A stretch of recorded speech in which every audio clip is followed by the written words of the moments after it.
We're Ty and Khristy, two fun-loving Texans with a huge passion for good barbecue, cold beer, and lots of good times. We're traveling the state for the best barbecue Texas has to offer. And we are also bringing to you some of the most authentic craft beer known to Texas. And we're going to show you top secret recipes and smoking barbecue tips from some of the most seasoned pitmasters around. Together, we're going to learn how to pair the right brew with the best barbecue. We want to connect you with the smokehouses and breweries behind the Lone Star State. We love Texas Brewing Barbecue. Hey guys, we made it to Sammy's Barbecue right here in downtown Dallas. Read a lot of history about this. I've talked to the owner, and there's so many cool facts and so many little secrets about this place that I haven't got to yet. So I can't wait to get in here with Marshall and find out what else this historic place is all about. Let's go take a look.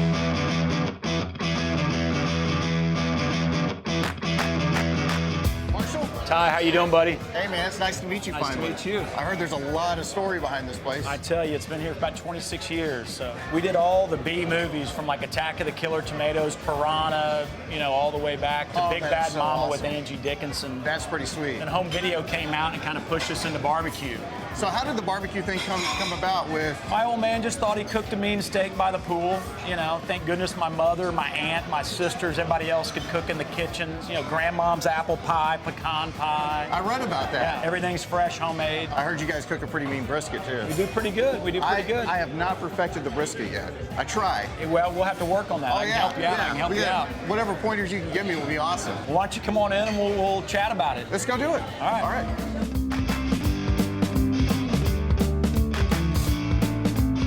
We're in a unique neighborhood down here. Right. I've almost had to educate the customer that they don't want it super lean. I go, you're ruining it for the next guy. Don't do that. But, you know, a brisket is like a ribeye kind. If you're a steak guy, you don't want, you know, everybody's like, well, I don't want the fat. I don't want this. I don't want the fat. And I go, that's part of the brisket. that preserves the integrity of the meat. Right, the right. bite right next to the fat. If you don't like the fat, the bite next to the fat's the best bite you're gonna have. Exactly. If you like the fat, eat that frickin' thing and get the char on there. And We do Lowry's seasoned salt and lemon pepper. Really? And that's how my old man's done. I know people just do salt and pepper. Yeah. I know people that do all sorts of stuff. I do a Borracho brisket. It's a drunken brisket on Fridays that I marinate in red wine, kind of do a mirepoix. Nice. You know, that's the special thing I Right. do. Barbecue is a working man's meal. Right. And now all of a sudden it's jets and jacuzzis are charging $30 a pound. I'm like, what? You know, so the brisket has actually changed over the years, but we just keep it simple. We trim a little fat and cartilage. Right. And then, you know, we buy good meat and take care of it. How long do you usually smoke it? We smoke it for about 14 hours, sometimes a little longer. But You know, I always say, apart. yeah, every brisket had a different life, right? Right. You know, every piece of meat. Right. So LG will look at it and say, hey, maybe I'll take this off or maybe just leave it, take it off on the block because it'll be easier or better. Right. We just try to buy good stuff and take care of it. I'm so proud of this guy, you wouldn't even believe it. He has taken it to a different level. All these guys have worked with us forever. It's a family joint. I always say family's more important than barbecue. How you taking care of your family. That's it. Taking care of barbecue. Taking care of barbecue. I'm super excited to be heading out for our first craft brew tour for Texas Brewing Barbecue. We're on our way to Peticolas Brewing Company in the Design District of Dallas, and let me tell you, we're starting with the best. I mean, the founder is Michael Peticolas, and he's like the pioneer of craft beer in the Dallas area. He paved the way for all of the other breweries in this area to open, and I'm pretty sure he's revered by every brewery founder around Dallas. Their website says they're honest, friendly, down-to-earth brewers delivering world-class passion in a glass. All right, let's go meet Michael and his brew crew and take a little tour of Dallas's first micro brewery. Hi. How are you? I'm good. How are you? I'm very well. Are you Michael? I am Michael. Michael, I'm Khristy. It's nice to meet you. Khristy, it's great to meet you. I'm excited about this. Me too. Thank you for having us. Absolutely. Now, truth be told, Peticolas and being a brewmaster wasn't your first line of business here, right? That's Rumor right. has it you spent a lot of time in the courtroom. That's right. I am, sometimes I trip up and say, I used to be a lawyer, but the fact of the matter is I'm still a lawyer. Correct. I'm still a licensed, active attorney, and I owe a debt of gratitude towards my legal profession. But yes, that's what I did for, a decade before I ever started this brewery. I was operating a law firm, and really what happened is I came across a list that I had put together of the goals I wanted to accomplish in the legal industry, and this was in 2010. And as I went down the list, I was just checking everything off, and finally I got to the bottom of the list. I'm like, I did it. I did everything I wanted to do in the legal industry. So, now it's time to do something else. And I have 2 passions in life, beer and soccer. So I said, well, let's make a passionate job. Hey, beer and football are 2 of my passions too. They go together very well, They go right? perfectly Yeah, together. I don't think absolutely. you can have one without the other. Yeah, exactly. Yeah. Exactly. Let's do this. Let's check Let's this do place it. out. We need to Let's get you a take this beer. through. I would like a beer. Let's do it. You want to start in the brewery? Let's start.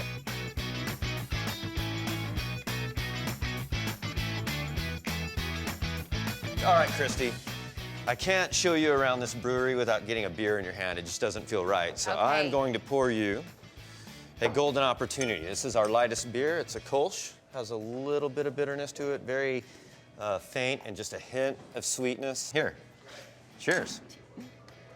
So what, you want to hear about the brewing process? I want to hear all about it from beginning to finish. Okay, let's talk about actually brewing beer. Let's do and it. It all starts in here. It all starts with this piece of equipment, actually. What is this baby called? This is a malt mill, right? Okay. So there are only 4 ingredients in beer. Malted barley, Okay. water, hops, and yeast. Okay. So you'll see some bags around here, right? And some pallets over here. They're full of malted barley. Step 1 is measuring out whatever your malted barley amounts are of each different variety and milling them into this mill. It's basically a 2-roller mill that cracks the grain, doesn't pulverize it, it just cracks it. And then you'll see on the bottom this PVC pipe that delivers the beer via an auger on the other end to this vessel, which is called a grist case. Grist case. Grist case, yep. Okay. So it will hold all of our malted barley that we're going to use for a batch of beer when we're going to start the brew day. So typically there's probably barley in here right now to brew tomorrow. We'll let it sit in there until it's time to brew, and then hit the button in there, and you'll see there's going to be another PVC pipe coming into this room, right? connects so right from across. the bottom of that grist case, it's now delivering all of that malted barley into this vessel right here. This is the mash tun, where you add the second ingredient, water. You're doing it at a very specific temperature. You're withdrawing sugars from all that malted barley, doing it for a specific period of time. You're cycling it on top of itself to get it nice and clear. You then will move it from the mash tun into the brew kettle. This is basically just like a pot that you would put on your stove, right? All the wort goes into here. We bring it up to a boil. Once it hits a boil, you throw in your third ingredient, which are hops. You're going to Okay. throw them in at 3 different times. You're going to throw it in for bitterness. Later, you're going to throw it in for flavor. And then at the very end of the boil, you're going to throw hops in to give it aroma. So there's specific increments that you're throwing that hops in per whatever flavor that you're looking for. Absolutely, specific time frame. So 90 minutes from the boil is going to make it bitter. Right at boil out or flame out is going to make it have a bigger aroma. Okay. So once it's done there, we'll then move it into one of these cylindrical conical vessels, right? This is called a fermenter. You see this nice cone on the bottom. As we're adding the beer at this point, we add the 4th ingredient, which is yeast, right? The yeast and the beer go into this vessel, and before too long, you have fermentation take place, and that's actually what you're seeing here. There starts the process. That's right. The yeast is literally eating that sugar that we extracted in the mash tun and converting it to 2 things. Alcohol, thank God, right? That's how we get the alcohol in Yes. the beer. And then CO2. So that's what you see bubbling up here, right? The CO2 is exiting the fermentation vessel and going into atmosphere. Once it's done fermenting, we'll then move it over to a dish bottom vessel like this one. This is called the bright beer tank. Okay. You'll have a nice clear beer by the time you get to this bright beer tank. You'll then inject a medical grade CO2. That's how we carbonate the beer, right? So we're literally force carbonating CO2 into that finished beer in this vessel. And when it's done there, we line up the kegs 5 at a time, Fill them up. fill up those kegs and move them into a cooler. So how long does this process take? So the brew itself is about 8 hours from the malting or the milling of the malted barley to the point of putting it into the fermentation vessel. That's 8 hours. Yeah. But then it's going to take, 2 weeks total before it winds up in this tank ready to be carbonated, right? So fermentation takes a little bit of time. That's awesome. Well, this place is wonderful, and you do everything in-house. I mean, you guys get your products in, and then it happens here. It all happens here. We have a very manual brewery. We're very involved in the process from start to finish, much more manual than maybe some of our employees would even like. But that's how we did it. I did it all in the early days, and that's still how we do it. It's about repetition, doing it the same every single time. It's worked for us all along, and when things work, we stick with them. I highly recommend this tour, which is available to the public a few times a month. Check out their website for days and times. While the brewmasters prepare a flight deck for me, let's check on Ty and see if he's learned enough at Sammy's BBQ to cook us our very own at-home barbecue dinner. Ty, this is my mother, Julie. Julie, Hi. nice to meet you. Nice My to meet Uncle you. Howard, this is Mom's little brother. Hello, Howard. Uncle Howard. I'm gonna call I you always Uncle say Howard. he's kind of a spy in here working for my mother. Tell me some more about this building, because I know there's a lot of history. When we decided to get in the barbecue business, and correct me if I'm wrong here, but we couldn't come up on a name. We were working on different names. We didn't want to name it Pritchard's Barbecue because United Artists was still down at Deep Ellum, and we didn't want them knowing we were doing anything other than film. Right.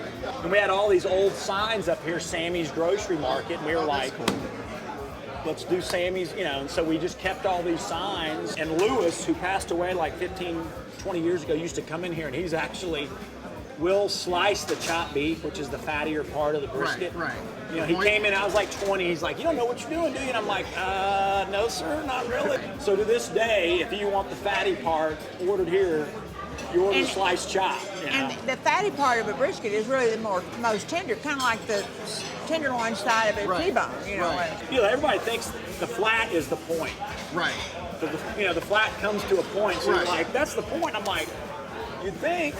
All the recipes are our family recipes, all from grandmother down, I was on a flight from LA to New York, and some guy was telling me about his son and him doing a barbecue sabbatical all over the South, blah, blah, blah. For like 30 minutes, I think this guy's gonna come in and dickies me. And he goes, the sweetest lady gave me a piece of apple pie at the end. I'm like, you talking about Sammy's barbecue? And he goes, yeah. I go, that's my mother. Selling me my own mother for 30 minutes. I was like, what? So let's check out the Come smoke. on, let's go check it out.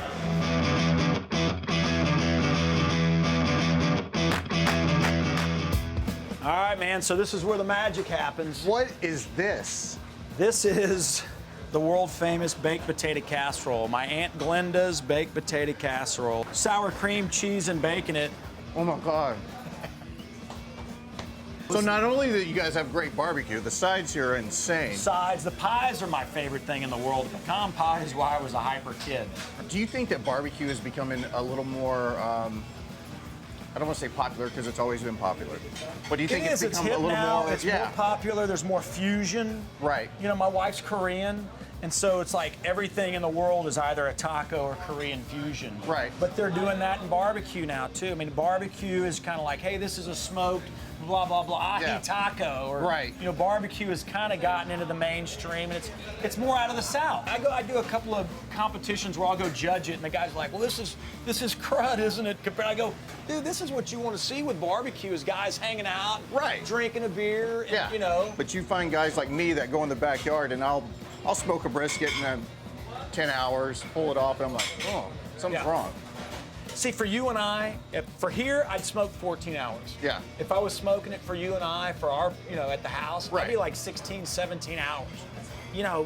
It needs to go longer. Yeah, go longer and slow down. It's just gonna, like brisket candy, all that fat caramelized. Oh yeah. Stuff. So don't rush it. That's the main tip. Don't rush it. You want to get it. You got to get it hot enough for that fat to start to render. But then just take it easy. Everybody wants to, do a different thing. I just slow it all down. You can always cook it more. Right. You can always cook it more. You can't cook it less. And I watched that on I was watching a show, and they were talking about, it was a brisket competition, and he said, you can't overcook it, but you can undercook it. Yeah. But yeah, if you're, because that's what you want to do anyways. You want to get out of the house and have a beer and act like you're watching the meat. Yeah. You're like, honey, I'm out here cooking. I'm working. I'm cooking the brisket. And they're like, that you're doing good. All right. Well, you know what? I really appreciate you having us come in here. I want to go talk to your pitmaster. Cool. I want to get some tips from him. Don't steal them from me. I'm not. Don't steal them. I'm going to steal some food. You can do that.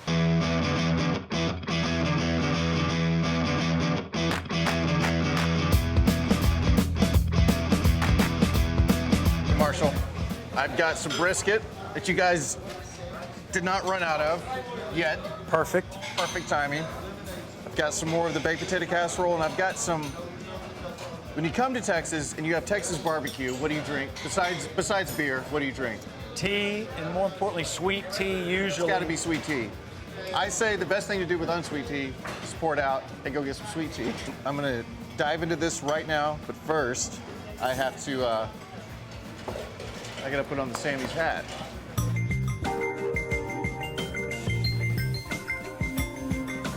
I like that. Got a little sponsorship going here. Oh, there we go. Oh, it looks good. I'm gonna go brisket first. Well played, sir. Oh, look at that. Look at that fat. Oh, that's where all the flavor is, right there. That's impressive. Oh, a bite.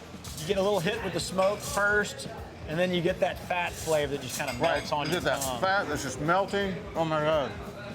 That's amazing. Now we're gonna get Pork messy. rib, you got pork rib there. Oh, we're gonna get messy here. A little St. Louis cut.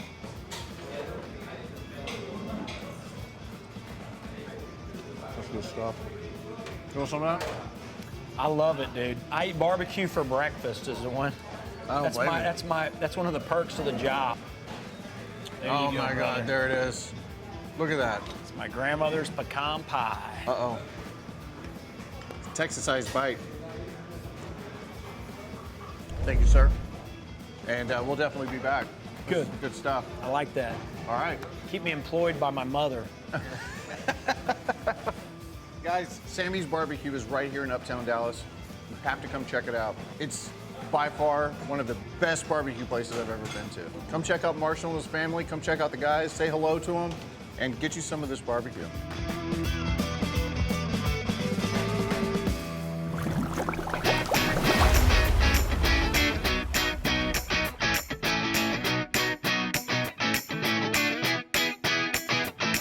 So what do we have here? All right, so we've got a flight of 6 different beers. Where you've got to start is Velvet Hammer. That's Okay. an Imperial Red Ale. That's the first beer I brewed here, December 30th of 2011.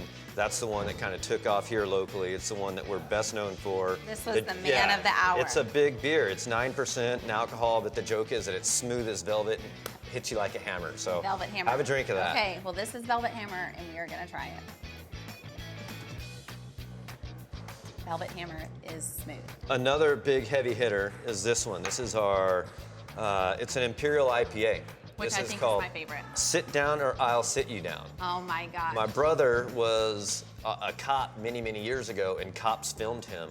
And so after the episodes went live, he brought them to me and my other brother and said, oh, we've got to watch this, got to watch this. And we're all, yeah, it's going to be awesome. Well, after about 2 episodes, we're like, all right, this is just boring. It's you on cops. But the very last episode of the very last segment of the last episode he showed us, he was walking up on this guy and saying, sit down, no response. Sit down, no response. Sit down or I'll sit you down. Immediately the guy goes down.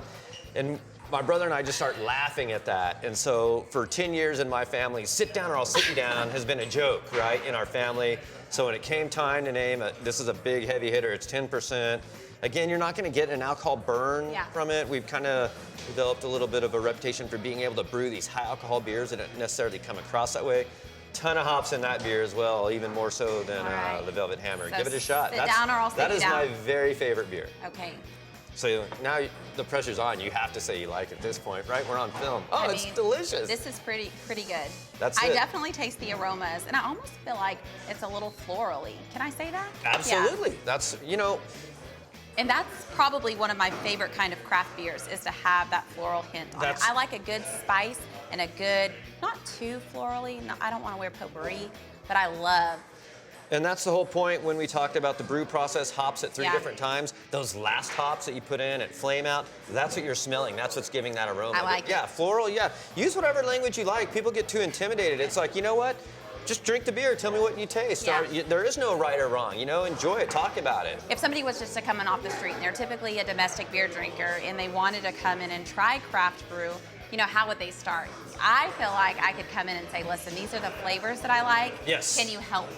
Absolutely. Yeah. We'll do. That's what this is about. Come in and we'll have people that talk to you and educate you and say, oh, well, what do you like? If you like that, and you might want to try this, so on and so forth. But that's what it's all about. Yeah, we can always find something, whether, oh, I don't ever drink beer, and then they leave here going, oh, but that was delicious and this is great. And that's awesome because it's opening up, it's bringing in new people into the craft beer industry.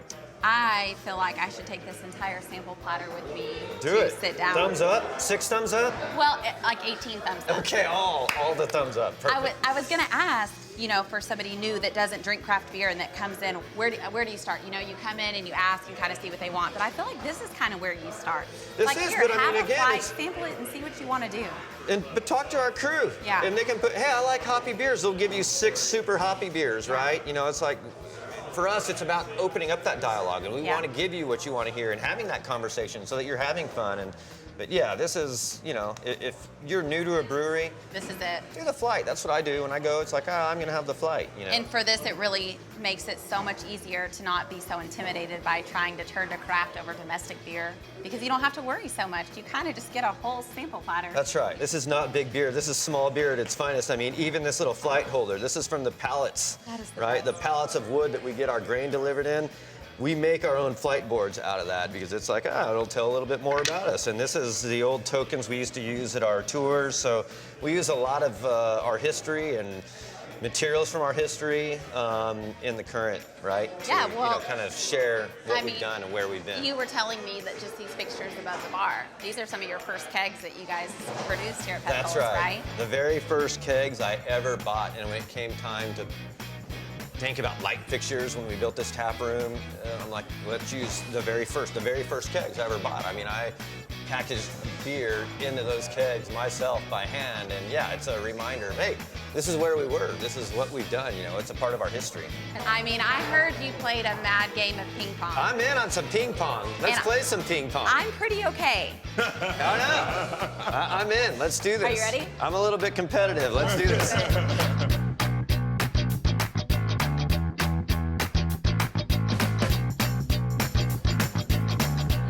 Play some ping pong.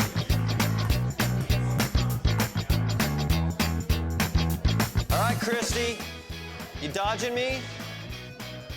Can you play with 2 beers in your hands? Probably. Like, did I win that one? No, you gotta get it to my Can you double hit? No, you can't do that either. Watch this. Did I win? That a girl, Are there like that a ping pong girl. tricks? Oh, she was on fire. I mean, do you have a ping pong table She knocked that light out. Try to get it on the table, Khristy. On the table. This is a game of anything goes. It is a brewery. You ready for this? Yeah, I'm ready. That was a mean serve. Oh, shoot.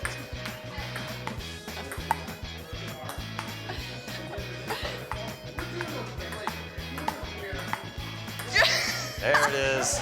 There it is. This is my point. All right. That's not my point. Shoot. Uh-oh. Oh, I thought you were going to have that point. Well, I at least wanted to score 1 point. I want you to score 1 point. Come on. There it is. Yeah! There's the point. There we go. You did it. Ping pong champ. Gonna leave on a high note. That's right. it. That's how you quit. I'm retiring as champion. Like, you stop when you're ahead. Thank you so much for having us out. Thank you for letting me beat you at ping pong.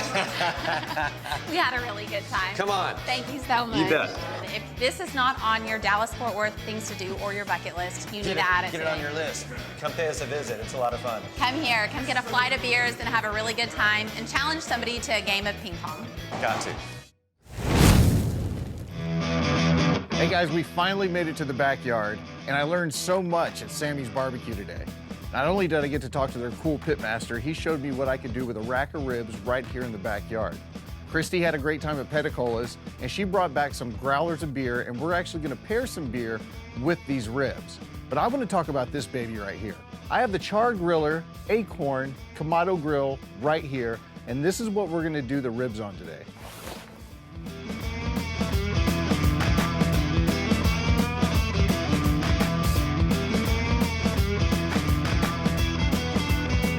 one of the reasons I chose Char Griller to do all of these amazing cooks on was, number one, the professional grills and smokers. Okay, that's just the first thing out there. You can find them anywhere. The customer service is amazing. The price point is great. And with this Kamado grill, you can really do anything. You can bake, you can sear, you can smoke, you can grill. Anything that you want to do in your backyard can be done right here on this Char Griller Acorn Kamado grill.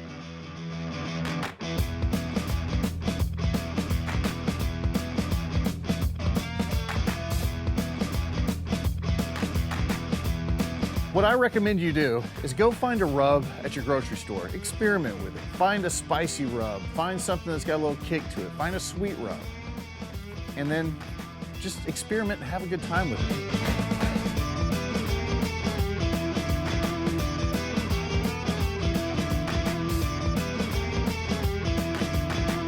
Now, this is the best part. I'll try to get close as possible. So you can hear that sizzle.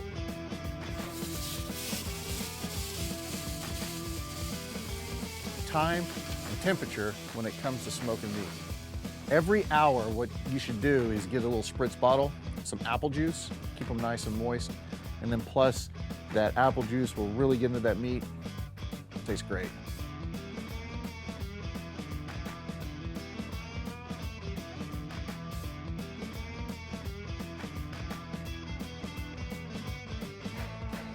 Temperature is a big key when it comes to doing any kind of grilling or smoking. You want to make sure you have your meat, your pork, and your chicken cooked to the right temperature. What I highly recommend is this ThermoWorks. It's an MK4 pin, and it's an instant read thermometer. So what I'm going to do is you just stick it in here, you get past the bone, boom, that fast. We're at 168, we're good to go. We're going to let these puppies rest for a little bit. We're going to slice them up.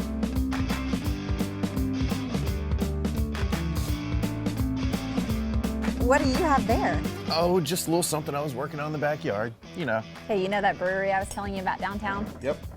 Peticolas Brewing Company? I brought you home 2 of their best. So these are mine. Well, I brought us home. Okay. 2 of their best and my favorite classic brews that they have on tap. Awesome. Velvet Hammer, Golden Opportunity. Why don't you pour us a glass real quick and I'll cut us a rib. There's so much goodness going on at this table. All right, so we're gonna try a rib, and this is, which one is this that you Wait, poured? we're gonna try a rib? Mine's all gone. You want another one? I'll probably have another one. So this right here is going to be the Velvet Hammer. Sure. To our day. Good Texas day. Brewing Barbecue. How'd you That's like a that? good beer. Nice and smooth, huh? That's a very good beer. It's a good dark beer. Yeah, it's not too earthy. And even though it's a darker beer, it's not a really heavy, thick, dark beer. No. It's so light, it's so flavorful.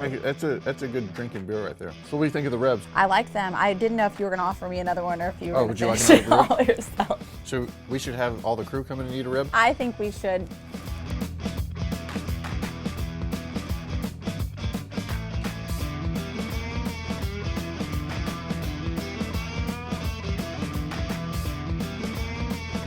Cheers. Bye. Texas Brewing Barbecue.